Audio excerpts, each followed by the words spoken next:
Começa com o Prota feliz por ter juntado um tanto bom de comida e agora só tem que arranjar um lugar para puxar um ronco. O nome do Prota é Pivol e ele tem 14 anos. Ele é um órfão, sem teto que vaga por aí, não tem casa nem nada. Aí ele tenta se lembrar onde é uma ponte que ele tinha visto e do nada aparece um cara grande na frente dele. Aí mostra onde ele foi parar, um lugar muito escuro, tão escuro que mesmo com os olhos abertos não via nada. Ele está em um lugar onde não tem nenhum resquício de luz, nem está conseguindo reunir forças. Ele fica se perguntando o que está acontecendo enquanto seus olhos se enchem de lágrimas. Ele se lembra do dia que foi sequestrado e do que o homem falou. Ele nunca tinha visto aquele homem, mas ele deve ter alguma coisa a ver com o que aconteceu. Ele fica refletindo e pensando em como isso aconteceu com ele. Ele não recebeu rancor de ninguém, nem tem motivos para matar. Ele então tem que ter propósito.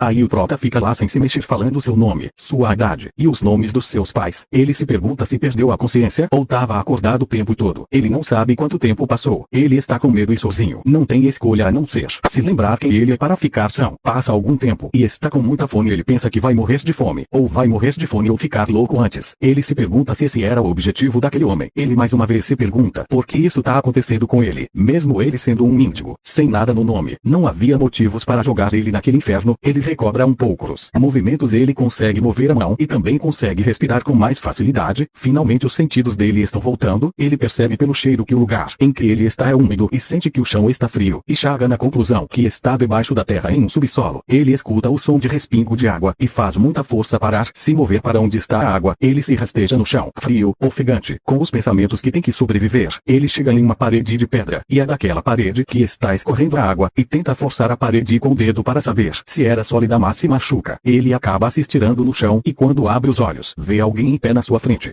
E surpreendente, quem está em pé na frente dele é ele mesmo. O Prota está alucinando. A alucinação está perguntando por que ele quer tanto sobreviver. O que é tão bom uma vida inútil como a dele para ele se esforçar tanto. A alucinação fala para ele desistir, que ficará em paz. Mas o Prota o questiona, perguntando se realmente irá encontrar a paz se largar tudo. Então ele diz que vai sobreviver. A alucinação fala que ele está desperdiçando a força dele. E o Prota fala que não fica em paz se morrer assim. Se ele morrer sem ao menos meter uma peixeira no bucho de quem trancou ele nesse lugar, ele não será capaz de fechar os olhos nem depois de morto. E ele indaga de novo que vai sobreviver e vai se vingar de todos que o fizeram isso com ele. A alucinação pergunta se ele vai mesmo se vingar e o Prota diz que sim. A alucinação pergunta se ele não vai desistir e ele responde com um grito dizendo que nunca. Então a alucinação some e o Prota se vê sozinho novamente, não podendo ver nada. Ele se pergunta se foi um sonho ou se está ficando louco. Ele se esforça e consegue ficar de joelhos e segura na parede de pedra. Ele vê que tem musgos crescendo na pedra por causa da água que cai de cima. Ele não sabe se são comestíveis ou não, mas ele tem que comer para sobreviver. O gosto é horrível que dá vontade de vomitar, mas o corpo continua bem, então é comestível. Mesmo com o gosto horrível ele continua a comer. Um tempo depois ele consegue ficar de pé e caminha com a mão na parede. Ele fez isso para calcular o tamanho do espaço e em seus cálculos era um quadrado com 9 por 9 metros. Assim como ele pensou, ele está preso. Ele escuta um som, era uma porta de ferro. Pela pequena abertura da porta sai uma luz forte. Ele grita perguntando se tem alguém. Ele vai em direção à porta e vê uma sombra, mas a porta se fecha novamente.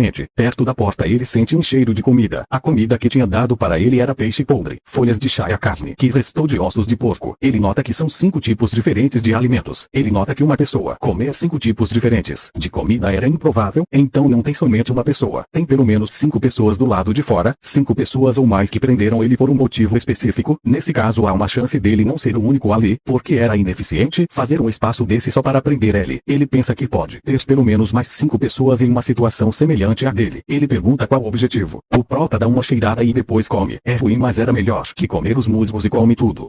Passou um tempo do capítulo 2 para o 3. Pelas contas dele, o Prota está aprisionado há pelo menos 4 meses. Ele tinha comida uma vez por dia e nunca diziam nada quando davam a comida. O Prota pensava que ficaria louco se uma situação assim acontecesse, mas ele não ficou esse tempo todo parado. Depois desses meses ele começou a ver um pouco dos arredores. Ele está nesse breu todo e consegue ver coisas se movendo no subterrâneo. Tem vários insetos vivendo nesse local sem serem expostos a nenhum raio de sol. Ele vê que são centopeias. Aí do nada uma coisa se enrola em seu braço. Era uma cobra branca que olhava nos olhos dele e o picou. Ele deu um grito de dor. Ele sente o corpo como se estivesse pegando fogo. Ele acha ser o veneno da cobra e fica se contorcendo de dor no chão até que ele desmaia. Corta a cena e aparece a pequena porta de ferro se abrindo para entregar a comida. O Prota pega imediatamente e fala que não vai morrer, não importa o que aconteça. Ele finalmente conseguiu ver como a cobra é e fala que realmente quase foi de arrasta para cima por causa dela. Depois da picada da cobra ele pode ver melhor e se pergunta se foi por causa da cobra. O Prota já ouviu histórias de pessoas que ficaram fortes depois de serem envenenadas. Ele pensa que se resistir ao veneno ele pode usá-lo como uma arma, e então deixa a cobra picar ele. Se perguntado se deveria mesmo ter feito isso, mas agora já foi. Seu corpo parece estar em chamas, mas ele percebe que não está tão ruim quanto quando ele foi picado pela primeira vez. Os olhos da cobra foram degenerados por causa da escuridão, mas ainda é uma caçadora excepcional. Ela se aproxima furtivamente de sua presa e às vezes os incapacita usando o som. Mesmo assim não é gananciosa depois de sua refeição, não comete nenhum erro em intimidar os insetos à sua volta, e os caça. O prota acha que os únicos com inteligência nessa escuridão são ele e a cobra. Aí acontece uma vibração e a porta foi aberta. Ele sai e anda pelo corredor. Ele percebe que a distância entre o quarto mais próximo era de 20 passos, por isso ele não sentia a presença de ninguém. Ele entra no quarto e sente um cheiro estranho. Era o cheiro de carne apodrecida. Tinha uma pessoa morta no quarto. Pela estatura era por volta da mesma idade do prota. Ele se pergunta se aconteceu o mesmo com os outros. Tem uma porta de ferro bloqueado o corredor, que já estava destrancada. Ele abre e vê, e quando ele abre a porta, vê duas pessoas, uma menina e um menino. Aparentemente, está escuro e eles não veem o rosto do protagonista, mas percebem que tem alguém ali. Pivol continua andando. Ele passa por um quarto onde alguém tinha morrido. A menina pergunta quem é o protagonista e de onde veio, e fala que só ela e o cara sobreviveram ali. Em seus pensamentos, o prota percebe que a menina está olhando em sua direção, mas não consegue ver na escuridão. Parece que o protagonista é o único que conseguiu se adaptar completamente à escuridão. O protagonista fala seu nome que estava preso em um lugar do lado dali. A menina, surpresa, pergunta se tem mais lugares como esse. O prota fala que é o que parece e pergunta seus nomes. A menina é só Irvol e o cara é Xionvol. O prota dá uma olhada neles e fala para eles irem. Eles perguntam para onde. O prota diz que parece ter outros lugares como esse, e realmente tem. O prota manda eles o seguirem. A menina pede para o cara segurar a mão dela por causa do escuro. Ele concorda. Depois de andar um pouco, eles abrem outra porta e aparecem mais personagens. Enquanto os dois socializavam, o prota nota que, diferente de onde ele veio, ali poucas pessoas morreram de fome. Em vez disso, elas se mataram. Tem mais tigelas e comida ali do que onde o prota estava. O prota pensa que eles possivelmente estão discriminando o gerenciamento do lugar. A menina chama o prota e fala que aqueles que estavam ali também foram presos mais ou menos no mesmo tempo que eles. Eles se apresentam e seguem em frente. Depois de andarem, eles encontram outra porta. Quando eles abrem, vem uma luz forte, muito forte. Eles ficam com os olhos doendo. O prota cogita ser o lado de fora, mas eles estão no subsolo o tempo todo. Estão há tanto tempo no subsolo que até a luz de uma tocha os cega. A luz forte eram as luzes das tochas. Diferente das outras portas onde tinha pessoas, ali tinha uma enorme construção. Eles vão até lá. O prota abre uma porta e diz que parece não ter ninguém no lugar. Eles se perguntam o que está acontecendo. O protagonista percebe algumas coisas. Que a construção era inconsistente, que foi feita às pressas, só foi feita para a aparência. O interior é porcamente feito, e ele se pergunta por quê. Então, uma garota muito bonita se aproxima e se apresenta para ele. Seu nome é Limin e fala que está aos cuidados do prota. Prota fica sem entender, então ela se aproxima do prota, coloca uma mão em seu rosto e pergunta se eles sempre foram assim. Sem entender nada, o prota pergunta a eles o quê? E ela fala das pupilas vermelhas dele e fala que são lindas.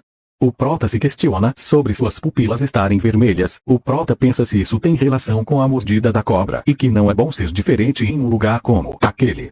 Limin responde dizendo que não, que as pupilas dele ficam vermelhas quando há uma tocha por perto, mas não são muito visíveis normalmente. Ela diz que deve ter acontecido com ele enquanto ele estava ali, já que ele não sabia. Em seus pensamentos, ele fica aliviado. Ela pergunta em que ele está pensando tanto, e ele fala que não é nada demais. Soul Limin fala que ele é diferente das outras crianças. O protagonista pergunta, como assim? Ela responde que todos estão confusos, e ele é o único que está pensando. Chegam os dois do começo e perguntam o que eles estão fazendo ali. Eles dizem que estão conversando. Só Irvol fala que as outras crianças vão seguir juntas e pergunta o que eles vão fazer. O prota pergunta sobre o que. Ela, toda esperançosa, pergunta se o prota vai com eles. O prota diz que vai ver. Eles perguntam se o prota não vai mesmo ir com eles. O prota diz que apenas vai ver como as coisas vão ser. Ela fica meio chateada, mas fala para ele ir falar com ela se mudar de ideia. Então ela pergunta para Limin. Ele diz que vai com eles porque é mais fácil do que sobreviver sozinho.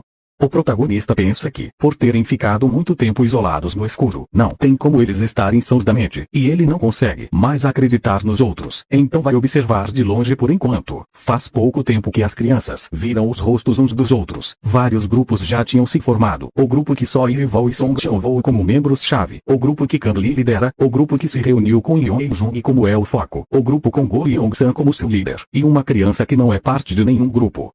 Aí tem gente falando do prota, que ele foi o único a sobreviver na sessão dele. Se perguntam como ele sobreviveu quando todos os outros morreram, até falam que ele poderia ter matado os outros. Em seus pensamentos, o prota fala que o mundo é o mesmo não importa onde vá, e que não dá para prestar atenção nesses caras agora. O prota dá uma caminhada, ainda em seus pensamentos. Ele diz que tem certeza que a construção é recente, mas tem toneladas de musgos. Então esse espaço subterrâneo foi construído há algum tempo, e recentemente alguém o revitalizou. Quem quer que seja deve ter bastante dinheiro, porque não é algo que uma pessoa mediana poderia fazer. Surge uma luz no teto, e uma cesta vem descendo do teto. Tinha comida dentro da cesta, alguns já vão pra cima querendo comer na hora. Os líderes de um dos grupos param eles. Eles ficam bravos, mas uma líder fala para dividir de forma justa entre eles. Aí juntam-se os líderes de cada grupo, quando eles já iam destruir entre eles o prota. Aparece e fala que vai pegar a parte dele também. O protagonista enfia a mão para pegar, e um dos líderes segura a mão dele, e fala que ninguém deve pegar comida da cesta sem a permissão deles, e fala que tudo na cesta está sob controle dos líderes. O prota se solta e, meus amigos, pega o cara pelo rosto e joga no chão, e manda ele repetir o que ele disse. Geral fica com o cool na mão, aí mostra que o protagonista tá com o dedo em um dos olhos do maluco, e o prota manda ele falar de novo. Algumas pessoas, aparentemente do grupo do cara, mandam o prota sair de cima dele. O protagonista encara eles e enfia mais ainda o dedo no olho dele, que fica gritando de dor. Os figurantes ficam em choque, achando que o prota é um monstro, e que ele é completamente louco. A Yeol pede para deixar ele ir porque ele não consegue responder nesse estado. O prota pergunta por que ele deveria. Ela fala que o cara já deve ter entendido depois de tudo que ele fez. O prota pergunta sobre a comida e ela diz que ninguém tocará na parte dele. Os outros líderes concordam. O prota sai de cima do cara e fica olhando para ele. O cara fica enxergando o protagonista. Aí o prota pergunta se ele quer que aconteça a mesma coisa com o outro olho, para ele vir se quiser ficar cego. O protagonista tá comendo e olhando os outros. Em seus pensamentos diz que aquilo foi um teste para filtrar as crianças úteis. Desde o início até o fim, isso vai continuar até realizarem seus objetivos. No caso, ele tá falando sobre quem prendeu eles aqui. Voltando, o prota diz que muitos vão morrer no processo e todos eles podem se tornar inimigos dele de qualquer modo. A Yeol aparece e pergunta onde ele esteve todo esse tempo e como ele consegue estar bem com tantos inimigos, e que depois daquilo muitas crianças deixaram o grupo do cara que ele bateu. Aí o prota fala que o grupo dela se tornou o maior. Ela diz que pensou que o prota não estava interessado nessas coisas, já que ele ficou longe, mas ele esteve observando esse tempo todo. Ele diz que tanto quanto eles mostram interesse nele, ele os observa. Em seus pensamentos, ele fala da Yeol. Ela come menos depois de garantir a maior parte da comida para o grupo dela. Esse é o motivo para serem tão leais a ela, e ela é quem mais se destaca entre os líderes. Ela pergunta se ele ainda está vivendo na sala escura e por que as outras crianças estão cautelosas com ele. Ele diz que na sala é confortável e mostra que o protagonista também está tentando aumentar a sua tolerância a veneno. Ser mordido não dói tanto depois de tantas vezes e ele se tornou mais ou menos resistente. Ela pergunta por que o protagonista não se junta ao grupo dela, e ele diz que já respondeu essa pergunta. Então chega a hora da refeição. Um dos líderes dá um aviso para eles. Quando a cesta chega ao chão, ela está com menos comida do que da última vez.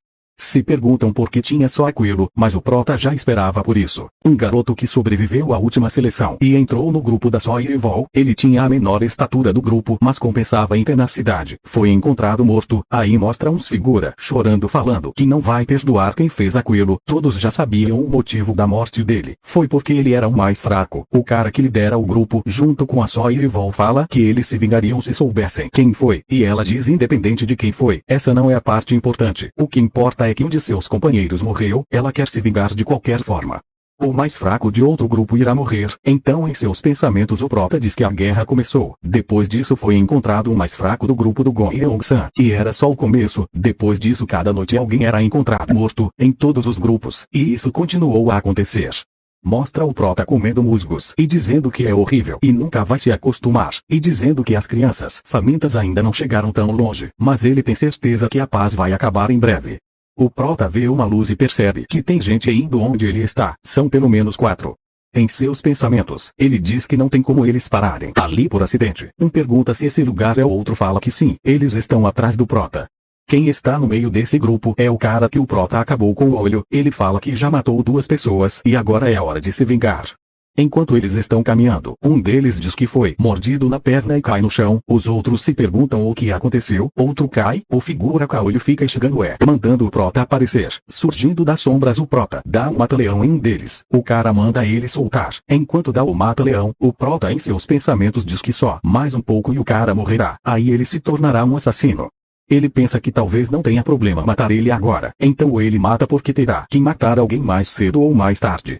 O figura caolho fala que o prota matou todos seus homens, lá ele, e chama o prota de demônio. O prota encara ele, e o figura vai para cima do prota. O prota desvia com facilidade e se esconde nas sombras. O figurante fica perguntando para onde ele foi e manda ele parar de se esconder e aparecer. O prota surge atrás dele e fala que não terminará em só um olho dessa vez. O cara com coroa na mão sai correndo, mas vai em direção a uma parede. O prota vai chegando perto dele e ele se borra todo, e fala para eles unirem forças. O prota fica com uma expressão de confusão, sem entender. Ele fala que o prota conseguirá sobreviver por mais tempo se eles trabalharem juntos e que os outros grupos não seriam páreos se eles unissem forças. O prota começa a caminhar até ele, e suando frio ele fala que o prota pode ser o líder e ele se tornará um subordinado. Ele diz que é diferente daqueles que ele matou, fala que é útil e para o prota usá-lo. Lá ele, o prota para na frente dele e fala que tem certeza que ele será submisso no início, mas tem certeza que trairá ele com o passar do tempo. O caolho fala que nunca vai fazer isso, então o prota agacha, se prepara e dá um belo soco no queixo dele para o desorientar, vai para trás já arma um mata-leão. O cara, chorando, pede para poupá-lo e vai de base. O prota fala que o motivo pelo qual matou o cara foi porque o prota ainda está fraco, e volta para a escuridão. Moral da história, geral foi jogar no Vasco. Gostei muito desse capítulo. O prota reconheceu que ainda está fraco e mandou o geral pro Vasco. Matou o caolho arrombado. Gostei que não o deixou vivo porque se o deixasse, seria dor de cabeça na certa no futuro. E aí, já deixou o leak. Agora vamos para o próximo capítulo. O grupo do caolho foi desfeito porque ele e outros membros foram encontrados mortos. Mostra os outros líderes pensando sobre o prota. Uma se pergunta o quão forte o prota é, outro fala que é melhor não ser inimigo, e o outro diz que o prota sabe fazer as pessoas temerem ele. Um deles, em seu pensamento, fala que o problema já foi muito longe para se resolver dividindo comida, e que pessoas tiveram que ser mortas para garantir a comida. Diz que, no fim, todos viraram assassinos, e ninguém vai tocar no prota agora porque ele matou aquele que tinha poder nessa bagunça. Ele disse para as figuras não se meterem com o prota e nem se aproximarem dele, porque não tem nada mais aterrorizante que alguém que não tem nada para proteger. Chega um figurante correndo falando que tem 2 pessoas que foram banidas do grupo da Iovol em uma casa perto dali. Eles têm algumas batatas com eles. Os figurantes falam para irem lá pegar as batatas, e em seus pensamentos falam que matar alguém por algumas batatas é meio-meio. Mandam todos se prepararem. Eles chegam onde os 2 estão e ficam observando. Uns caras saem iguais a uns demônios atrás das batatas e vão correndo atrás delas. O líder percebe que tem algo estranho. Aquela posição não era vantajosa para eles. Aí uma das perseguidas dá um sinal e surgem outras pessoas das janelas. Era uma armadilha. O líder tenta impedir, mas já é tarde. O líder diz que é uma armadilha e é para eles recuarem, mas o líder acaba cercado. E quem aparece é a Soirevol, que fala que pegaram um peixe grande com uma única batata. Ela diz que agora podem diminuir muito a quantidade de bocas para alimentar. O cara fica puto, mas não adianta. Ele pergunta se eles ficariam satisfeitos só com a vida dele e implora a eles. Ela diz que gostaria de ouvir esse pedido, mas não pode proporcionar aquele tanto de alimento. Ele pergunta se ela só vai ficar satisfeita depois de matar todos eles.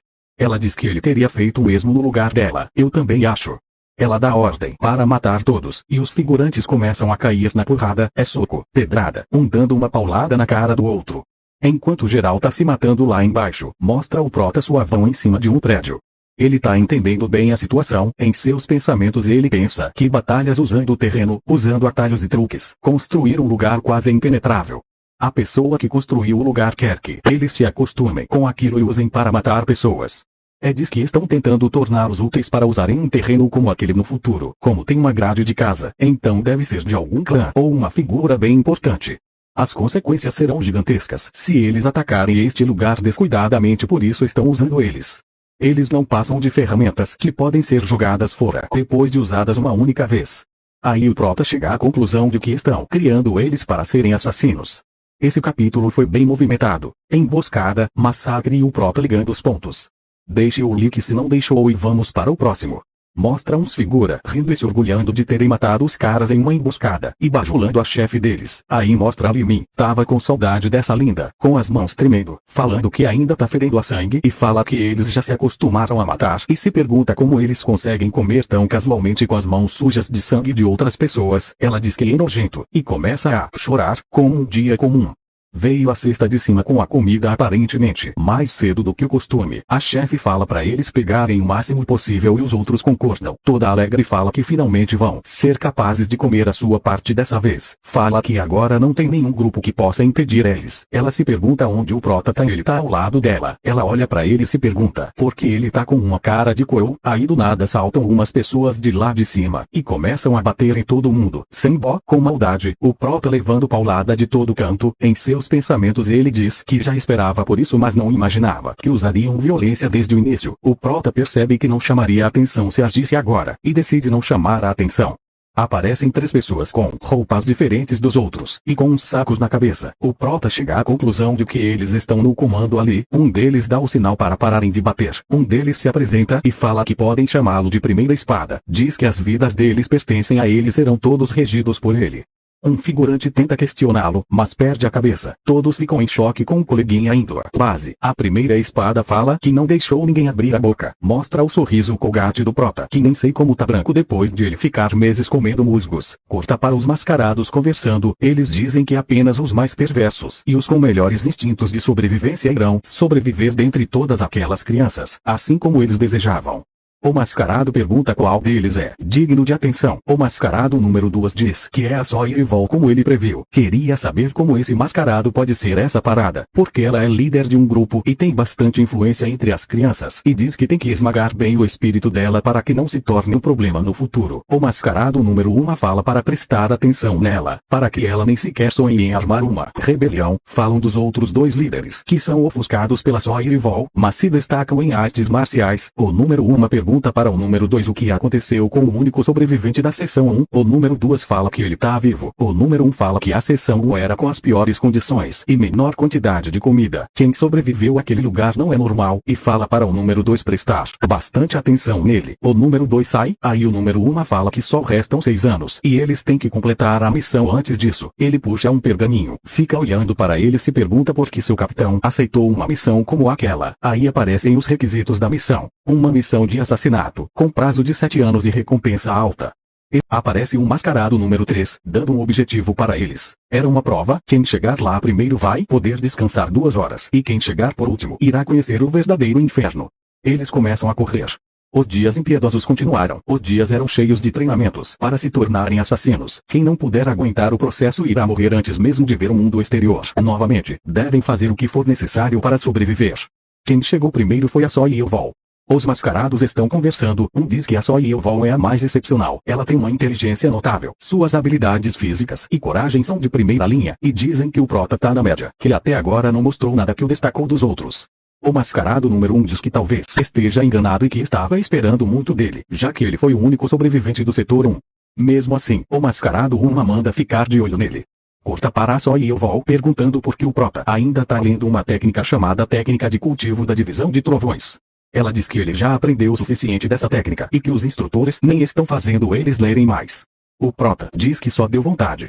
A Soirevol pergunta se o prota não fica cansado e diz que o corpo dele com certeza é feito de ferro. Ela fala que vai dormir e diz para ele se divertir com aquilo. Mostra o mascarado número 3 falando que até um novato pode aprender e eles tiveram dificuldade para obtê-la e foi dado o tempo de 3 meses a eles. Aí o prota começa a treinar e se lembra do que o mascarado número 3 disse. Se eles se familiarizarem com o primeiro processo, seus corpos renascerão e passarão a ser capazes de sentir ki e acumular energia interna. Enquanto refinamento, o prota vai pensando na técnica que os instrutores fizeram eles aprenderem para poderem sentir ki. O prota pensa que os instrutores e as crianças só pensam nessa técnica como um trampolim para os fazer sentir que nenhum deles parece ter compreendido perfeitamente a técnica. Ele pensa que, já que é fisicamente impossível dividir um trovão, talvez esteja ligada à velocidade de pensamento. Se o prota aprender essa técnica com essa interpretação, ele pensa que pode ganhar algo de diferente do que adquiriu até agora. Em seus pensamentos, o prota fala que mesmo que ele aprenda artes marciais mais rápidas que os outros, ele nunca deve demonstrar. Ele não pode se destacar nem por ser muito excepcional, nem por ser um fracassado. Mostra o treinamento de combate. O prota estava escondendo seu potencial, mas acho que é por pouco tempo. O prota quase me leva uma facada na cara. O cara mesmo sabendo pergunta se ele desviou. Em seus pensamentos, o prota percebe que o cara tentou mesmo matar ele e pergunta por que ele fez isso. O cara fala que não é divertido uma luta falsa. O prota percebe que os instrutores não estão prestando atenção neles. O cara vai pra cima do prota e fala para ele dar tudo de si ou então vai morrer. O cara fica rodeando o prota. O prota percebe que o cara também está usando lâminas escondidas. O cara se posiciona atrás do prota e dispara as lâminas. O prota se defende das lâminas e o cara vai pelas costas. O prota consegue reagir a tempo e se defender. O cara ataca novamente, ataca sem parar. Isso chama a atenção do instrutor. O cara está dando uma sequência de ataques sem deixar o prota respirar. O cara diz que o prota é bom e não acredita que o prota bloqueou todos os seus ataques, e fala pro prota que não tem graça ficar só se defendendo, e manda o prota dar mais diversão para ele, e vai pra cima do prota novamente. O prota pensa que não tem mais escolha, então solta a faca. O instrutor acha estranho, o cara fica pensando que o prota já tinha desistido. O prota dá um chute lindo no meio do figurante, um chute tão forte que sai sangue da boca do figurante. Depois o prota faz a cara de quem sabe que é foda. Aí mostra os mascarados falando que a velocidade de crescimento deles excedeu suas expectativas e que nesse ritmo talvez só 5 anos seja o suficiente. O mascarado número 1 está falando que o mascarado número 2 está subestimando o alvo, fala que ele é o homem que possui o maior talento em toda Sichuan e que enfrentar uma pessoa dessas nem preparações perfeitas podem funcionar. Se eles cometerem um erro sequer, todo o grupo será aniquilado, e é por isso que o capitão está treinando crianças que não têm relações com eles, para que não haja nenhum problema mesmo se falharem. O mascarado número 2 pede desculpas por subestimar o alvo. O número 1 fala para ele ser o mais cauteloso possível. Ele pergunta se teve algum problema ao passar as técnicas de assassinato para eles, e o número 2 diz que não. Então o número 1 fala para fazer eles se esforçarem mais, e diz que muitos morreram, mas os que sobreviveram se tornaram mais fortes. Aí volta a luta do prota, que está dando trabalho pro cara lá. Em um vacilo que o cara deu, o prota agarrou o braço, meteu o joelho e quebrou o braço do cara, que fica lá chorando de dor. Aí o prota faz a cara de quem sabe que fora de novo. Os instrutores ficam lá vendo, e os instrutores vão até o prota, que não tinha percebido que eles estavam prestando atenção nele, e perguntam se o prota foi quem fez aquilo. O prota diz que sim. O mascarado número 1 puxa uma espada e a aproxima do pescoço do prota. O prota fica impressionado com a velocidade do mascarado. Em seus pensamentos, o prota se questiona se cometeu algum erro e se deveria ter se segurado, diz que tudo o que eles querem são ferramentas úteis e que se cometer um erro, ele morre. O mascarado retira a espada, se vira e fala que sob nenhuma circunstância um assassino deve deixar rastros, que deixar rastros ao quebrar um braço não fará nada além de permitir que o oponente saiba sua arte marcial e identidade, e diz para ele manter isso em mente, que ele nunca deve deixar nenhum rastro. Aí se passam 6 anos. Mostra um daqueles caras que se vestem de vermelho andando e procurando os candidatos a assassinos, como um jogo de esconde-esconde. Ele encontra o primeiro. Em seus pensamentos, ele diz que não importa o quão diligentes eles tenham estudado a técnica de respiração da tartaruga, um assassino inexperiente está fadado a ser notado. Ele encontra o segundo, o terceiro. Ele diz que eles estão longe de estarem prontos. Agora só falta um. Ele continua procurando e em seus pensamentos dizem que lhe disseram que havia 5 pessoas escondidas ali naquela zona e ele se pergunta se estão enganados, se talvez a pessoa não esteja ali. Não importa o quanto ele procure, ele não sente nenhuma desarmonia única de um humano vivo ali. Ele se pergunta o que está acontecendo. Ele não consegue encontrar e manda quem está escondido se revelar. Estava escondido bem perto dele e era o prota. O Pivol pergunta se pode descansar um pouco, já que o treinamento acabou. O cara deixa, o prota se vira e parece que o cara está puto, xingando o prota. Aparecem outros personagens, um deles pergunta quais as intenções do prota ali, chamando-o de pomposo. O prota fala que ele mudou de rosto de novo, diz que o cara morreu há pouco tempo e ele está usando bem. O prota disse que, nesse ritmo, ele vai esquecer como seu verdadeiro rosto é. Ele falou que tanto faz, afinal eles não vão sair dali nunca. Mostra só Yeovol dizendo que a comida está melhorando pouco a pouco e que eles receberam uma missão em breve. Finalmente é revelada a face do mascarado número 1. Ele diz em seus pensamentos que nesses 6 anos, 30 das 300 crianças se tornaram assassinos. O nome dele é Lin Saiyol. Ele diz que o Django é um lugar cruel onde você morre se não matar, e diz que as crianças dali estão melhores que ele quando começou do fundo do poço, e diz que sua morte está próxima e que se tornou muito emocional. Aparecem os outros dois mascarados. O número 3 pergunta por que ele tirou a máscara. Ele responde que estava sufocado e pergunta se 6 anos não é tempo suficiente, e diz que eles estão livres para tirar as máscaras também. Eles se olhavam e tiram as máscaras. Os caras têm cara de ser gente boa, mas olha o que eles fazem. Ai ai. A primeira espada diz que álcool é a melhor bebida para momentos como aquele. Um deles diz que eles podem beber o quanto quiserem quando saírem dali, diz que não vai demorar muito. Diz que fazem quase 7 anos. Fala que se não houver complicações, as crianças serão enviadas para as missões e eles estarão livres daquele lugar. A primeira espada pergunta como eles estão indo. Ele responde dizendo que excederam suas expectativas. Alguns são mais fortes que os instrutores e estão quase saindo do controle deles, e diz que é um desperdício descartá-los depois de um uso. A primeira espada diz que não tem escolha, era a condição do pedido, afinal, é hora de começar o estágio final, estão todos reunidos. Os espadas mostram 3 livros como uma arte marcial, e dizem que 3 deles devem aprender aquela arte marcial, e os outros 27 devem assassinar os 3 que aprenderam a arte marcial. Uns ficam se cagando em seus pensamentos, eles dizem que querem fazer eles se matarem de novo. O espada diz que esse será o treinamento final, assim que terminarem, não os forçarão a fazer mais nada até que eles saiam daquele lugar. Eles se perguntam se aquilo é verdade e se realmente podem sair daquele lugar. Em seus pensamentos, a Soy e o Val diz que eles estão dizendo que 27 podem descansar se saírem dali se sacrificarem 3 pessoas. Em seus pensamentos, o Prota fala que eles com certeza jogaram uma isca grande neles. Reparem no cabelo sedoso do Prota. Ainda em seus pensamentos, fala que aqueles que aprenderem a arte marcial terão um alvo em suas costas. Fala que aquela arte marcial provavelmente é a que o alvo aprendeu e é superior à que eles aprenderam até agora. O Prota fala que está ficando ganancioso e fala que vai aprender. A Soy e o Val pergunta se ele está se oferecendo para ser o bode expiatório por conta própria. O Prota fala que veremos se eu me torno um bode expiatório ou um lobo. Caralho, gostei dessa, é ele. A Soy e o Val fala para ele ter cuidado, que todos ali irão atrás dele. E o Prota fala que está ansioso por isso. Caralho. Um cara mata outro que foi sorteado para aprender a técnica. Agora apenas um que aprendeu a arte marcial está vivo. O Prota. Um fala que tem um banquete, outro que é o melhor dia da vida dele. A Limin pergunta se o Pival é o único que sobrou. Outro fala que faz tempo que perderam o rastro dele e talvez ele tenha saído dali. A Soy e o Val diz que provavelmente ele ainda está ali, só não encontraram ele ainda. Em seus pensamentos, fala que a última vez que viu o Prota foi no treinamento, há alguns dias. Mostra um pouco do treinamento e ela dá uns conselhos para ele, e depois se pergunta se deu conselhos desnecessários, já que o Prota já é muito difícil de lidar. Um faz uma proposta para matar os instrutores, porque seria mais fácil do que matar o Prota. Outro concorda, mas um fala que eles devem ter colocado alguma restrição neles pensando nessa possibilidade. A Soy e o Val diz que eles pensam nas restrições depois e para focarem em achar o Prota. Eles vão, e bem perto de onde eles estavam, adivinha quem estava lá? O Prota escutando tudo. Ele vê um cara morto com lágrimas nos olhos e fecha os olhos dele, e pensa que os instrutores estão ocupados perseguindo as crianças que estão atrás dele e vai usar essa oportunidade para descobrir o verdadeiro objetivo deles. O Prota foi para perto da base temporária dos instrutores. Ele fala em seus pensamentos que é fortemente guardada, mas não é algo que ele não possa invadir. Agora vem uma coisa da hora. A técnica de respiração é interrompida se o usuário se mover, mas o Prota aplicou a técnica de cultivação da divisão de trovões para dividir suas respirações, tornando possível ele se mover enquanto esconde sua presença de uma forma que torna impossível para a área cognitiva humana detectá-lo. O Prota passa pelos guardas e entra na base. Ele chega no quarto na parte mais funda da base, dá uma olhada ao redor e entra. Se pergunta quais segredos eles estão escondendo e quem são aqueles que estão tentando criar assassinos.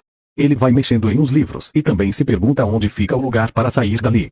Ele acha um pergaminho com a missão escrita e se pergunta quem é o alvo e quão poderoso ele deve ser para que eles tenham passado 7 anos criando assassinos enquanto os testavam e os matavam. Ele se pergunta se o alvo vale tanto assim, já que 270 de 300 morreram. O Prota percebe uma aproximação. O mascarado número 1 abre a porta com violência. Em seus pensamentos, o Prota fala que limpou o melhor que ele podia, mas não foi suficiente. O espada fala que alguém esteve ali. Os outros 2 chegam e o mascarado número 1 está puto. O 3 pergunta se tem algo errado e ele responde que alguém esteve no quarto dele. Fala que ainda não deve ter saído da caverna e manda encontrá-lo. Os outros 2 ficam revoltados. O número 2 pergunta se ele tem alguma ideia de quem foi. Ele responde que, dentre as crianças, ninguém é melhor em infiltração do que o Prota, que está bem em cima deles. Um fala que é inacreditável pensar em invadir um lugar daquele estando sendo perseguido por todos. Ou um fala que vão ter problemas se deixarem ele solto. O outro fala que se eles o prenderem sem evidências sólidas, a oposição das crianças será grande. O outro fala para direcionar a oposição para o prota. Os outros perguntam como. O número 1 diz que usará o chamado infernal. Aí ele puxa uma flauta. O número 2 diz que essa é a última medida de restrição. O número 2 diz que terão que fazer isso mais cedo ou mais tarde. E fala que chegou a hora de mostrar para o Tio Vol e as crianças quem são seus donos e quem tem a vida deles na palma de sua mão. Ele pergunta se os outros concordam. Eles aceitam. Aí um maluco vai para um pico e fala que vai mostrar o inferno para eles. Os outros estão procurando o prota.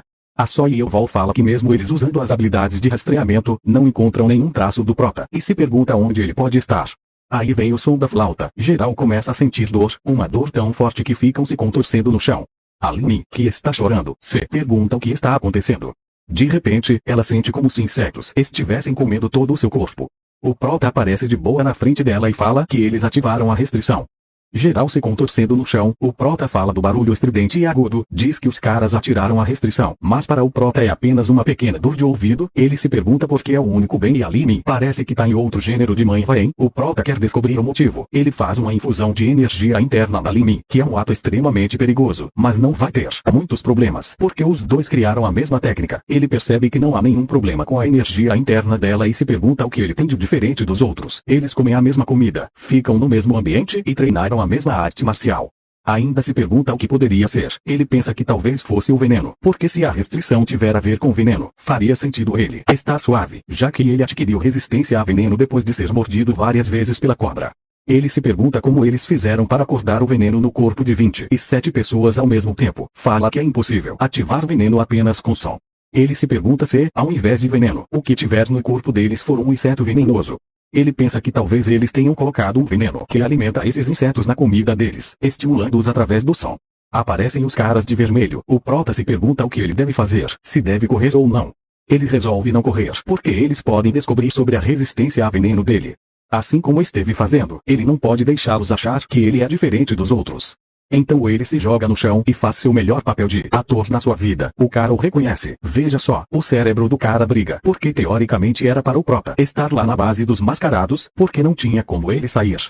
O mascarado número 1 está puto da vida com umas fumaças de vape saindo de trás dele. Puxa a Tramontina e mete no ombro do prota. Ele pergunta o que o prota viu no quarto dele. Mano, o prota merece muito um papel em uma novela. Olha a emoção enquanto atua.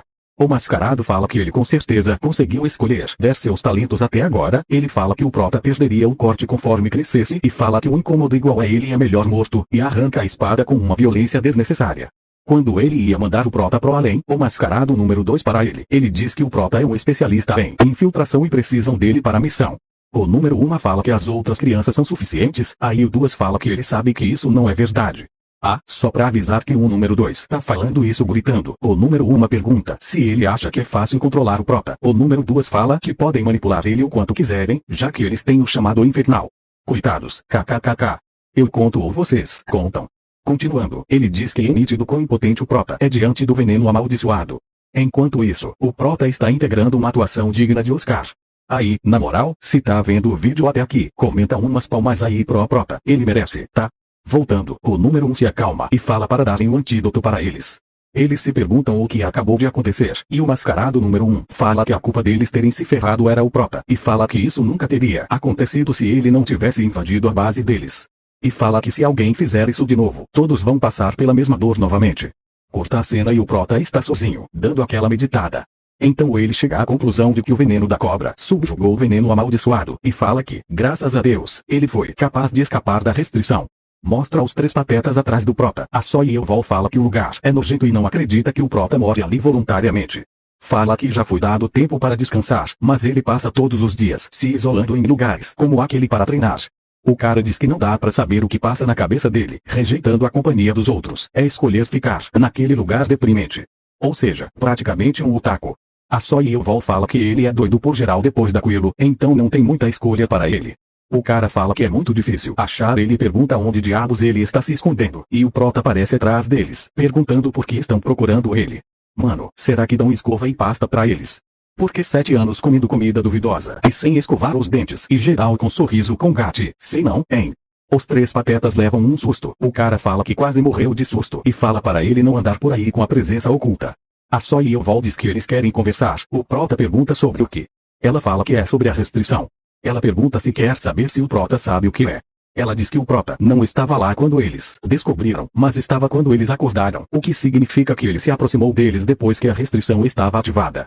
Então ela fala que ou o Prota não foi afetado ou foi pouco afetado. Aline, em seus pensamentos, pensa que ele a ajudou com a dor, colocando energia interna. Foi o Prota. Só Yeovol pergunta de novo se ele sabe sobre a restrição. Ele responde que sim, eles ficam surpresos. O Prota diz que sabe exatamente qual é a restrição que colocaram neles.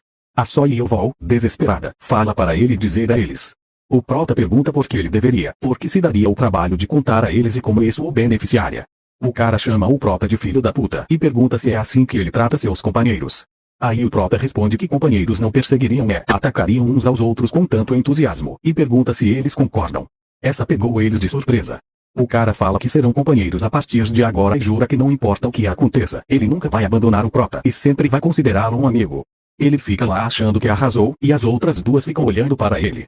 O Prota pergunta se ele quer que ele acredite apenas em suas palavras, e fala que ele é teimoso. Ele fala que precisa ser teimoso para aprender a arte de máscaras, e que não há nenhuma desvantagem em ter um amigo tão capaz como ele. Ele fala que se recuperar em sua liberdade, o Prota pode visitar a trupe das artes da República, já que eles passaram pelo inferno juntos. Ele vai ajudá-lo pelo menos um pouco. A Só Yeovol diz que também vai considerá-lo um amigo, e que as crianças que a seguem nunca serão hostis com ele. Mas peraí, acho que não são mais crianças, né? Pensando comigo, o Prota tinha 14 anos quando foi para lá, e se passaram 6 anos, ou seja, o Prota já tem 20 anos, e eles também devem ter uma idade próxima. Aline, toda corada, fala que também vai passar a vê-lo como alguém especial e nunca vai traí-lo. O Prota fala do veneno amaldiçoado. Ele explica que todos eles foram envenenados com veneno amaldiçoado, que é um tipo de organismo venenoso. Normalmente, fica adormecido em seus corpos, mas libera veneno em resposta às ondas sonoras da flauta. O veneno flui através de seus vasos sanguíneos e ataca seus órgãos internos. Então, a Só Yeovol pergunta como ele não foi afetado. Ele responde que é naturalmente resistente a veneno, então simplesmente não causa muito impacto nele. Também fala que contou tudo o que sabe agora para eles tirarem o veneno por conta própria. Em seus pensamentos, ele fala que é melhor manter o máximo de variáveis possível, mesmo que apenas um deles escape do veneno. Isso já criaria incontáveis variáveis. Em seus pensamentos, Aline diz que nunca consegue decifrar o Prota e fala que ele é sempre tão misterioso. A Só Yeovol agradece e fala que vai se certificar de recompensá-lo e que ele pode procurá-la se precisar de algo, que ela ajudará com o melhor de suas habilidades. Os dois saem e só ficam o Prota e Aline. Ela fala Lisa Umi é seu nome verdadeiro e quer que o Prota se lembre disso. Como não chipa depois dessa? Depois de falar com o Prota, Aline vai embora. Aparece o Espada número 1 falando que eles saíram da caverna. Eles comemoram mentalmente. O Espada chama a Só Yeovol e fala que, após os instrutores irem embora, será a vez dela. Ela será responsável por liderar as crianças para fora. Ela alegra e fala que entendeu. Em seus pensamentos, o Espada se pergunta quantos deles sobreviverão. Ele fala que as crianças são fortes, mas o alvo é um artista marcial com maior talento em toda a Jianghu. Fala que eles terão dificuldades, mas isso não é da sua conta, porque ele vai se aposentar e abandonar essa vida de assassino depois daquilo. Os figurantes ficam animados comemorando porque estão perto de sair. Mostrar a Só Yeovol dando umas orientações e ao mesmo tempo o Prota, em seus pensamentos, se pergunta se vão mesmo embora. Só Yeovol chega perto do Prota e fala que provavelmente serão mandados para a missão em breve. O Prota fala que provavelmente e pergunta o que aconteceu com o veneno amaldiçoado. Ela fala que alguns deles foram desintoxicados. O Prota fica surpreso e a Só Yeovol fala que a Limin conhece muito sobre venenos. O Prota fica mais surpreso ao saber disso e a Só Yeovol fala que o que resta agora é sobreviver. Chega a hora deles subirem para sair dali. Em seus pensamentos, o Prota fala que nunca pensaria que estaria tão fundo no subterrâneo. Ele fala que não era apenas um lugar infernal, era o próprio inferno. Aparece alguém falando que estão quase chegando no exterior. Aí do nada, o Prota rasga uma manga da camisa e enrola nos olhos, e fala que se eles não quiserem ficar cegos era para cobrirem os olhos. Eles ficam desesperados para arranjar um pano para tampar os olhos, e já estão quase na superfície. A luz era tão forte que causava dor. Finalmente eles estão fora. Aparece um cara falando. Parece que criaram alguns úteis dessa vez. Em seus pensamentos, o Prota se pergunta quem é. O cara fala que tem certeza de que o cliente ficará satisfeito. Em seus pensamentos, o Prota fala que a voz dele parece faltar emoções e assume que ele deve ter uma posição executiva. Ele fala que provavelmente ele é o capitão do grupo Fantasma Sangrento. O capitão fala para guiar todos até a carruagem e levá-los para a mansão do Vento Claro para se acostumarem com o mundo exterior. Eles colocam os pimpolhos na carruagem. O Prota já memorizou a voz do capitão. Foi necessário algumas carruagens para o transporte. Já no lugar, o prota se lembra do que o capitão disse. Ele disse que eles ficariam naquele lugar e vão se adaptar ao mundo exterior ali. Ele fala também que não é para baixarem guarda porque saíram do subterrâneo, ele matará pessoalmente os filhos da insolentes. Três patetas ficam olhando para o prota pensativos. Aí o prota fala que mesmo que estejam no mesmo dormitório, não precisa se importar com ele. O cara responde que quem disse que iriam. O prota dá um sorriso. O prota fala que agora que está no mundo exterior, ele deveria tomar um banho. O cara pergunta onde, e havia um poço. Depois do banho, ele deita na grama e fica lá, falando que finalmente estão no lado de fora. O prota, com um sorriso bobo no rosto, puxa um ronco. Amanhece, e mostra uns figurantes se divertindo. Aí aparece dois figurantes olhando uma flor, os olhos de um se enchem de lágrimas, porque pensam que nunca veriam algo como aquilo de novo. Um cara pisa na flor que estavam vendo, eita, preula. Olha as tetas, eram meninas, pensei que eram caras kkkk. Um cara chega perto do prota e joga duas peixeiras e fala, as armas serão distribuídas e para eles guardarem bem, já que vão usar em breve. Em um lugar chamado Distrito da Brisa Clara, o capitão agradece ao Espada pelo seu trabalho duro. O Espada fala que só fez o que tinha que fazer. O capitão fala que o grupo se tornou mais próspero graças aos sacrifícios dele e dos outros, e ele não sabe como retribuir. O capitão fala que ele fez tudo o que poderia fazer e que pode descansar agora. O Espada pergunta se ele está permitindo sua aposentadoria. Ele responde que sim, e não só a dele, mas também a do segunda e terceira Espada.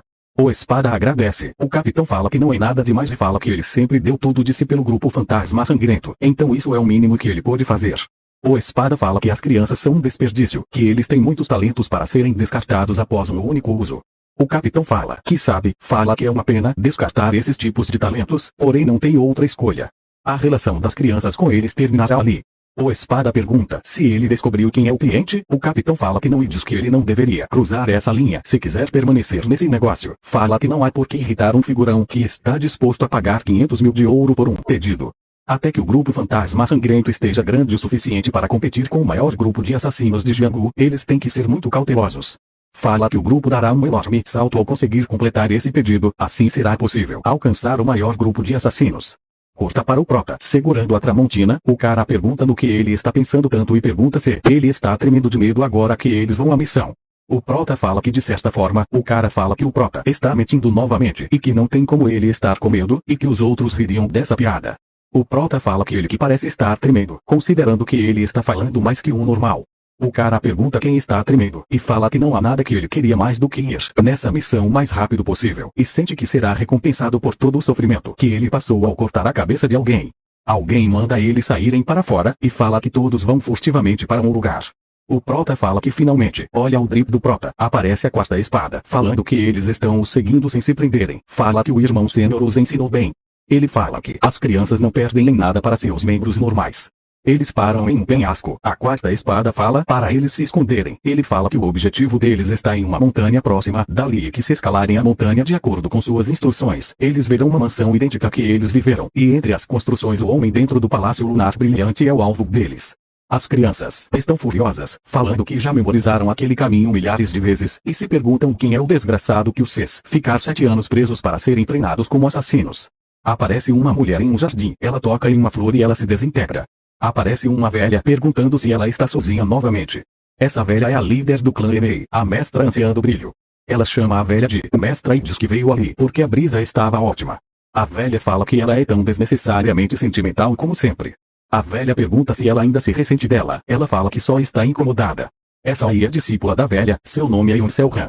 Ela fala que sua vida está em risco, por isso teria apreciado se tivesse sido dispensada.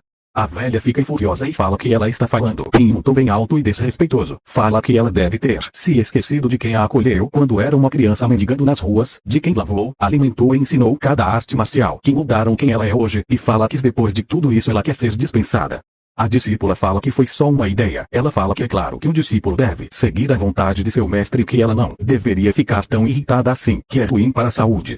A velha fala que se eles não responderem com as respostas que eles querem, vão realizar o plano que estiveram montando nos últimos 7 anos.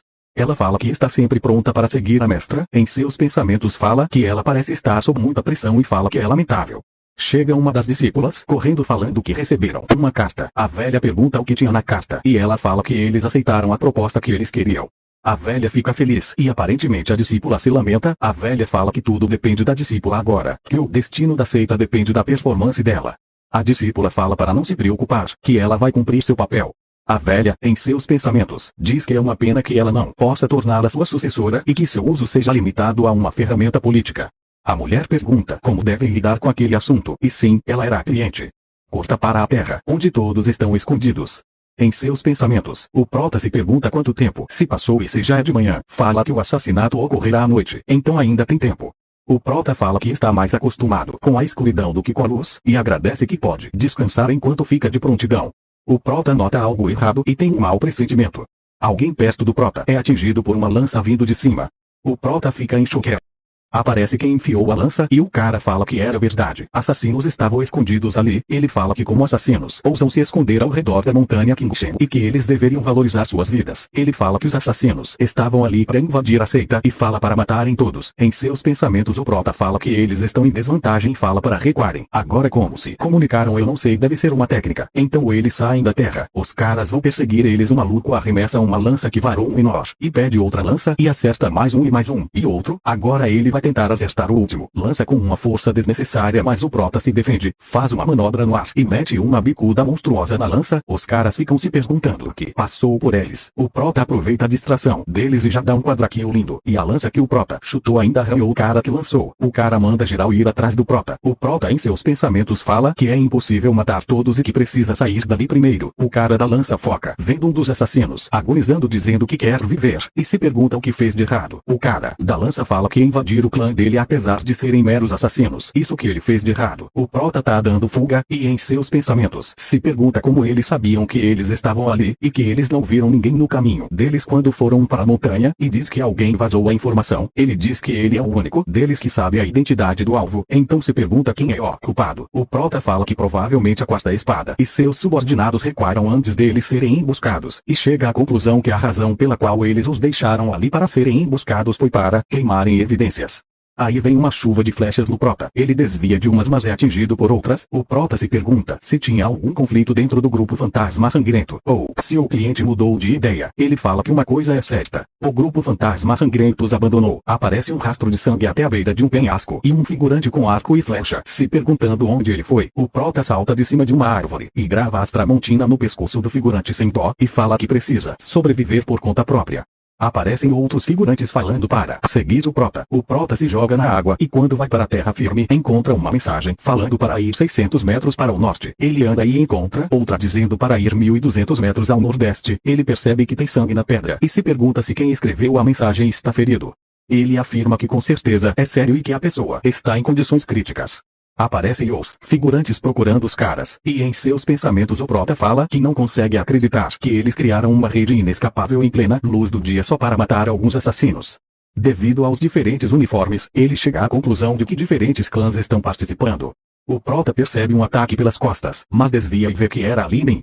A Limin pergunta se é ele mesmo. Ela fala que fica feliz em vê-lo e cai. O prota consegue pegar ela e fala que ela está gravemente ferida e nesse ritmo. Ele pergunta onde estão os outros. Ela fala que quase todos foram mortos. Ele pergunta se até só Yeoval e o outro cara lá também. Ela fala que não sabe por que eles se separaram. Ela fala que eles ficaram lutando para salvar o máximo de pessoas. O prota fala que ela vai morrer em breve. Esse filho da puta, que raiva desse autor e do prota também. A Limin fala que sabe. O prota pergunta se ela não está assustada e se ela não quer viver. Ela fala que quer. E pergunta se ele pode salvar ela. Ele fala que não pode. Ela disse que foi por isso que já tinha desistido porque ela já sabia o estado em que seu corpo está. E fala que fica aliviada, que não morrerá sozinha. Ela pergunta se ele ficará com ela até o fim. Ele fala que sim. Ela fala que no final acabou assim. Após tudo o que passaram para sobreviver, eles irão morrer dessa forma. Ela se pergunta quem por que fizeram algo assim com eles. Fala que alguém que ela sequer conhece controlou sua vida e a forçou a ser esmagada por um poder avassalador. Ela diz que espera que eles se sintam da mesma forma algum dia, enganados e horrorizados. O prota fala que é por causa do voo com sangue. Ele fala que o alvo deles era um homem da seita Kingshen e que alguém enviou o pedido para o grupo fantasma sangrento para matar esse cara. E como resultado eles foram sequestrados e criados como assassinos por 7 anos. E agora que eles se tornaram inúteis estão tentando apagar eles do plano que eles fizeram. O prota fala que enquanto ele estiver vivo ele pode descobrir quem arruinou a vida deles. Ele promete que se vingará, mesmo que seja a última coisa que ele faça. A Limin já sem força fala que se for ele, ela coloca a mão no rosto dele e fala o nome dele e diz que quer que que ele viva. Ela já com os olhos quase sem vida pergunta se ele pode chamá-la pelo nome. Então ele chama ela de Limin, mas ela fala que é para ele falar o verdadeiro nome dela. Então ele fala Lee Soo-min. Ela agradece e fala que queria ouvir isso dele. E então acontece. A Limin, ou melhor, Lee Soo-min morre, e o prota, em um misto de emoções, diz que não sabe quem planejou isso, mas irá apagar suas existências da face da Terra, e manda nós, os leitores, vermos o que ele vai fazer. Agora, na base do grupo Fantasma Sangrento, a quarta espada fala para o capitão que armaram uma rede inescapável e que é impossível que eles sobrevivam. O capitão fala que agora que aconteceu, ele percebeu o desperdício e fala que não pensava em descartar desse jeito depois de criá-los. Ele diz que sabia que eram peões descartáveis, mas nunca imaginou que enviaria eles para a morte antes de usá-los sequer uma única vez. A quarta espada pergunta se aquele lugar também não está em perigo. O capitão pergunta se é por causa do cliente. A espada 4 fala que eles escolheram destruir evidências e que seria mais efetivo eliminá-los para prevenir o vazamento de segredos. O capitão fala que faz sentido, mas eles não conseguiriam encontrar aquele lugar. A ingenuidade dele fala que só precisam ficar ali até a poeira baixar. A quarta espada pergunta se ele realmente não sabe quem é o cliente. O capitão fala que pode descobrir quando quiser, mas há um limite que não deve ser atravessado. Fala que eles até avisaram ao enviar a mensagem, então não há motivo para cruzarem os limites primeiro. Então, a quarta espada nota que na carta que o burro do capitão está segurando até agora tem um incenso de rastreamento. Depois disso já entra um figurante voando e começa uma luta com a base sendo invadida. Aparece o espada 1 falando para recuarem que eles não têm a menor chance. Um cara fala para matarem todos esses assassinos imundos. Aparecem vários cabeças de Rolon. Então o asno cai na real e fala que a quarta espada estava certa. A quarta espada fala que eles têm que recuar e o capitão pergunta para onde. A quarta espada fala para qualquer lugar.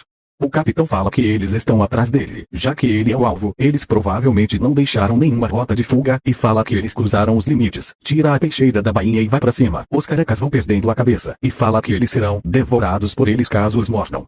Aparece uma mulher do nada e lança uma rajada de energia no capitão, que dá um jeito com a espada, mas fica ferido. Ele fala que ela é forte e pergunta quem ela é. Ela responde perguntando como um meio assassino ousa perguntar o nome dela. Ele a reconhece, mas não vou falar esse nome feio da peste. Com isso, o capitão liga os pontos e, quando ele vai falar do cliente, ela interrompe ele e fala que arrancaram a língua dele caso fale mais uma palavra. Em seus pensamentos, ele se toca que o cliente era aceita em meio e pensa que já deveria saber que eram eles desde o início. Fala que se arrepende do fato de não ter investigado o cliente por causa do pensamento de não cruzar limites, e sua escolha errada causou esse desastre. O capitão fala que mesmo que ele morra, ele não morrerá sozinho. Ela já manda outros ataques nele e os dois se aproximam. Eles começam uma troca de golpes insana. Ela em seus pensamentos fica surpresa por era líder de um grupo de assassinos possuir tal maestria em artes marciais. Ela diz que é sorte dela estarem lutando frente a frente em plena luz do dia, e que talvez teria sido perigoso se ele se aproveitasse da escuridão da noite para fazer uma emboscada. Também fala que não pode permitir que um indivíduo como esse e seu grupo continuem a existir, e fala que eles têm que ser exterminados. Ela faz um ataque de vento forte, e o capitão é atingido. O ataque é gigante. O capitão em seus pensamentos fala que vai morrer, e que esse é o fim do grupo Fantasma Sangrento. Ele fala que deu um jeito de fazer o grupo crescer até esse nível, enquanto espalhava incontáveis quantidades de sangue e morte na escuridão. Ele pensou que conseguiriam alcançar o maior grupo de assassinos de Jianghu que todos evitam enfrentar, e acha que tudo vai acabar. Mesmo assim ele pega sua espada e fala que ele, o capitão do grupo Fantasma Sangrento, que irá sobreviver, e se prepara para receber o ataque de frente. Ele arma um golpe para parar o ataque, mas uma parte de sua perna é decepada. Ele em seus pensamentos se pergunta quem interferia em sua batalha, e foi o cara que apareceu no começo da batalha. Em um momento de distração do capitão, a mulher aparece perto dele e lança outro ataque de vento, só que dessa vez pega em cheio. Ela desce para o chão com elegância, e o capitão cai igual bosta no chão, e olha com um olhar de desprezo o cara no chão. Os assassinos ficam lá, se lamentando por seu capitão e já vão arrasta pra cima. Mostra o capitão lá no chão agonizando, e a veia do capeta entra em cena. A discípula cumprimenta ela. A velha entra com mais duas, que devem ser discípulas também. A velha tem o drip. Olha, a velha pergunta por que ela demorou tanto para subjugar aqueles assassinos inferiores. A discípula pede perdão e fala que eles resistiram mais do que o esperado, então ela demorou um pouco. O capitão, gritando, fala da anciã do brilho e pergunta como ela pôde fazer isso com ele. Pergunta como aceita Emei pôde fazer isso com o grupo Fantasma Sangrento, e fala que ele que solicitou os serviços deles. Ele fala que elas são piores que bestas. Ele ia perguntar como ela ousou trair, mas antes de completar a frase a velha se teleporta e mete o cajado na cabeça dele, e com cinismo se pergunta sobre o que ele estava falando, e manda limparem o resto. Mostra o espadão sendo atingido e se ajoelhando. Ele fala em seus pensamentos que desde que a mestra do brilho se tornou a líder, a seita Emei ficou muito forte, e pergunta o nome de quem o feriu. Era aquela mulher do jardim, a Yong Soo-han. O espada 1 fala que tem uma discípula da mestra anciã do brilho que possui uma beleza de anjo e um talento sem igual. Ela fala que os rumores são exagerados. Ele fala que ser assassino por décadas não valeu a pena, já que ele não é páreo para uma discípula da seita Imei. E assim o espada 1 vai para a vala. A outra discípula fala que ela está atrasada e pergunta como ela pôde conversar com um meio assassino. Ela pede perdão. 2 carecas trazem o espada 4 e falam que ele é o responsável por ter guiado os assassinos até a montanha. A velha pergunta quantos assassinos ele levou. Ele pergunta por que ela está perguntando. Ela fala que não é da conta dele e manda ele responder.